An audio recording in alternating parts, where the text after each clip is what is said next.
Permettez-moi d'abord d'adresser un message de soutien aux salariés de Sanofi, de l'hôpital public, qui se mobilisaient aujourd'hui et qui sont aussi concernés par le sujet de la discussion.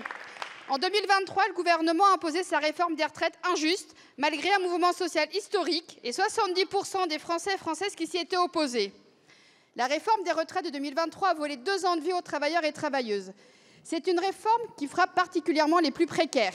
À 62 ans, un quart des hommes les plus pauvres sont déjà morts.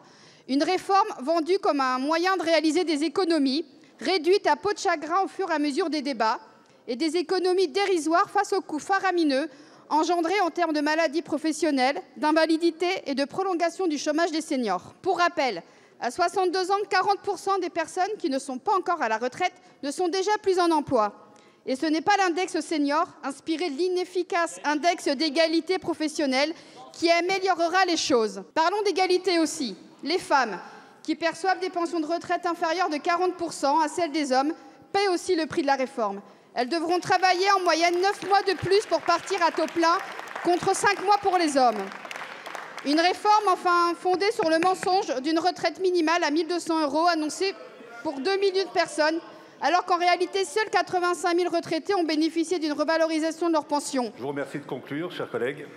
La conclusion va être simple. Si les résultats des élections législatives avaient été respectés, nous n'en parlerions déjà plus. La réforme aurait été abrogée par le nouveau Front populaire.